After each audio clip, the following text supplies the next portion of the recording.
Hey guys, as you can see, Xiao is here, so let's talk about my first impressions of him. Is he good? Should you roll? And what do you build? I'll answer all these questions in this video. While I talk about Xiao, there will be background footage of my Xiao gameplay in Abyss and Domains, so you guys can get a feel of what his gameplay is like with different teams. So, the first big question, is Xiao good? The answer is yes, with a grain of salt. He is a top tier carry in terms of damage right now.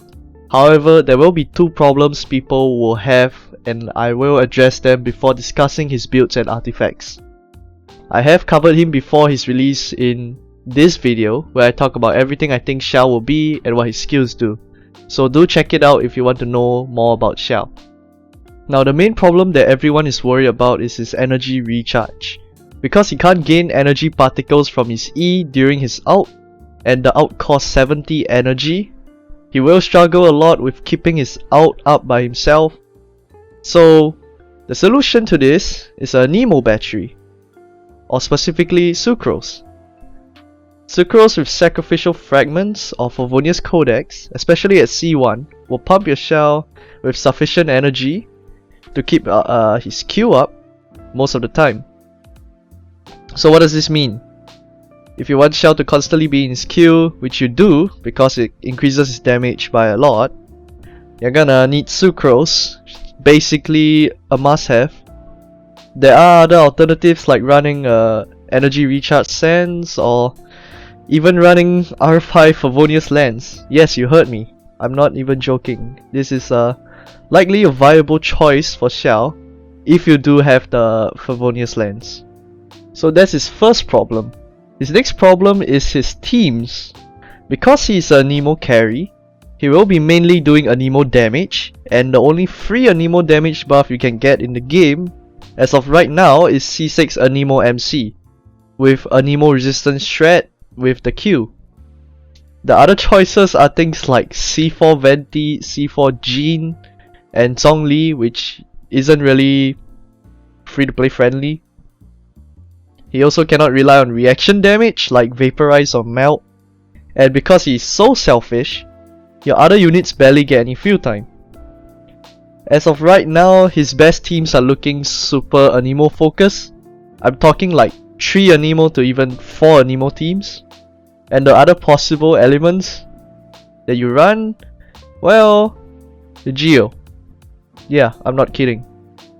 If you have the units that can solve all these issues, then you will most likely have a pretty strong Xiao team.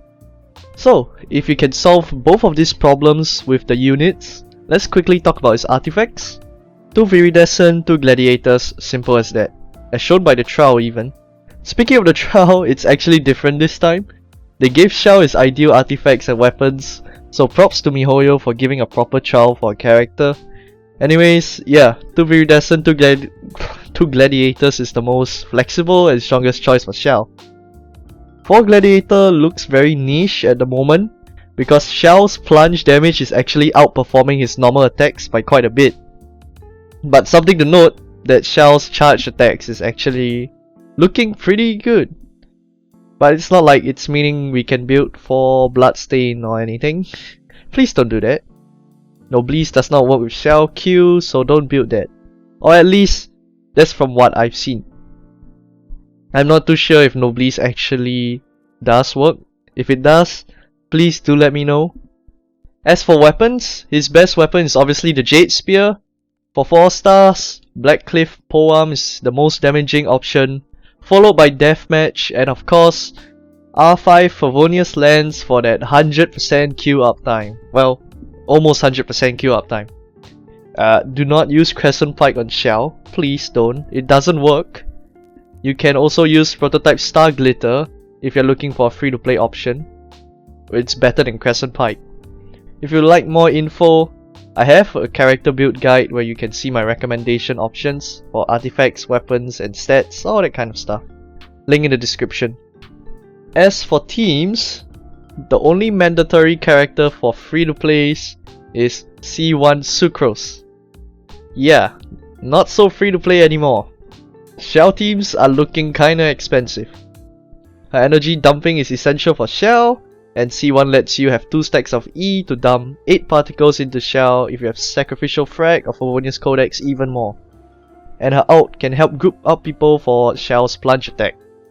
Now, surprising note, Venti actually doesn't work well with Xiao, because Xiao's ground plunges actually can't hit most enemies caught in Venti's Q. At that point, it's better off building a team around Venti than Xiao. But in general, teams will look like Xiao, Sucrose, a healer, and a flexible character to break shields or whatever. Now, exception is Zhongli. He is also a very good choice since he can shred a Nemo with his 1.3 E buff, and he's looking really strong right now. And if your Zhongli shield is strong enough, you can actually forego a healer in the team. Because fun fact, you can't die from Xiao's Q. Trust me, I tried. So if you don't get hit because the shield, or if the shield is too thick, you can actually run the team without a healer. Although I don't really advise it because it's more like a Abyss speedrun kind of build, or Overworld where you don't really need healing. But other than that, I would just go with a healer team. It's comfortable for Xiao. As for me, the most comfortable team for me is Xiao, Albedo, Jean, Sucrose. This team is quite good in my opinion. It's very comfortable for Xiao. I can use Sucrose to dump energy very well. I run Favonius Codex on her instead of Sacrificial Frags, because I think if I don't have Sacrificial Frags at high refine and you don't get that sacrificial effect off, you're gonna miss quite a few energy compared to Favonius Codex. I would replace my Albedo for Zhongli, but I don't have one, sadly. Hopefully we get this rerun soon. Bennett can replace Jean and also give the attack buff to Xiao. Yes, Xiao does get the buff from Bennett even in the air, so that's good to know. Now here's the fishy part about Xiao team. You might think Xingqiu and Fischl are basically must-haves since they are very good off-field damages. Well, Fischl is good, but if you have C6 Fischl, the effects of C6 will actually not work since it relies on auto attacks. However, Xiao is a character that will be using plunging often, so you'll not actually trigger the effects. Same reasoning for Xingqiu's blades, thus it's kinda up in the air whether it's worth running them over supports like Anemo MC, Zong, or Albedo. TLDR, if you don't have Sucrose, don't roll for Xiao. Now the obvious weakness of this team is that it struggles hard against elemental shields. However, shields like the Geo ones that Mitachos use is super breakable from Xiao plunges and Zhongli. The only real place where you can't really use Xiao teams is the Noblesse domain because of Abyss mages, but other than that, solo Abyss mages can still get their shields from being whittled down, so it's not too bad of a downside. So, is he better than Ganyu? At the moment, no. It's very hard to beat Ganyu just in terms of scaling. Is he a must pull? No. He requires very specific teams and isn't broken to the point where he is a must roll. Is he fun to play? He's probably the most coolest and most fun character to play in Genshin at the moment. Everything about his animations is beautiful.